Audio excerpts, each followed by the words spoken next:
Hi ಎಲ್ಲರಿಗೂ ನಮಸ್ಕಾರ. ಇವತ್ತು ಸಾಟರ್ಡೆ ಆಗಿರೋದ್ರಿಂದ ನಮ್ಮ ಹಸ್ಬೆಂಡ್ಗೆ ರಜೆ ಇದೆ. ಭಾಳ ದಿನ ಅಂದ್ಕೊಳ್ತಾ ಇದ್ವಿ ಟೆಂಪಲ್ಗೆ ಹೋಗ್ಬಿಟ್ಟು ಬರಬೇಕು ಅಂತ. ಸೊ ಇವತ್ತು ಹೋಗೋಣ ಅಂತೇಳಿ ರೆಡಿ ಆಗಿಬಿಟ್ಟು ಹೊರಟು ಬಂದ್ವಿ. ವೆಂಕಯ್ಯ ಸ್ವಾಮಿ ದೇವರು ತುಂಬಾ ಫೇಮಸ್ಸು. ಹಾಗೆ ಇಲ್ಲಿ ತುಂಬ ಜನ ಬರ್ತಾರೆ. ಇವತ್ತು ಸಾಟರ್ಡೆ ಆಗಿರೋದ್ರಿಂದ ಸ್ವಲ್ಪ ಜನ ಜಾಸ್ತಿನೇ ಇದ್ದಾರೆ.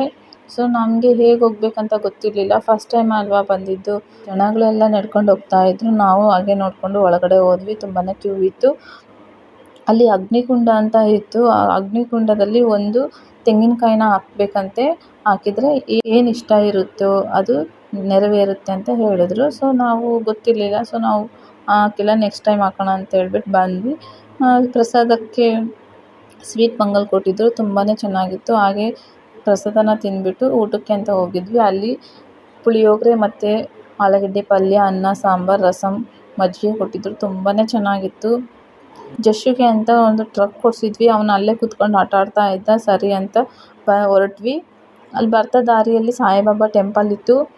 ಒಳಗಡೆ ಹೋಗ್ಬಿಟ್ಟು ಸಾಯಿಬಾಬಾಗೆ ಮುಗಿದ್ಬಿಟ್ಟು ಬಂದ್ವಿ. ಜಶ್ಶುಗೆ ಅಂತೂ ಟ್ರಕ್ ತೊಗೊಂಡಿರೋದನ್ನ ಬಿಡ್ತಾನೆ ಇಲ್ಲ, ಅಲ್ಲಿನೂ ತೊಗೊಂಡು ಬಂದಿದ್ದ. ಸರಿ ಅಂತ ಒಳಗಡೆ ಹೋದ್ವಿ. ಸಾಯಿಬಾಬಾ ಟೆಂಪಲಲ್ಲಿ ತುಂಬಾ ಸೈಲೆಂಟಾಗಿತ್ತು. ನೆಮ್ಮದಿಯಿಂದ ಜಪ ಮಾಡಿ ಒಂದು 5 ನಿಮಿಷ ಕೂತ್ಕೊಂಡು ಬಂದ್ವಿ. ಈ ವಿಡಿಯೋ ನಿಮ್ಗೆ ಇಷ್ಟ ಆದರೆ ಒಂದು ಲೈಕ್ ಮಾಡಿ, ಹಾಗೆ ಸಬ್ಸ್ಕ್ರೈಬ್ ಮಾಡ್ಕೊಳ್ಳಿ ನಮ್ಮ ಚಾನಲ್ನ. Thank you.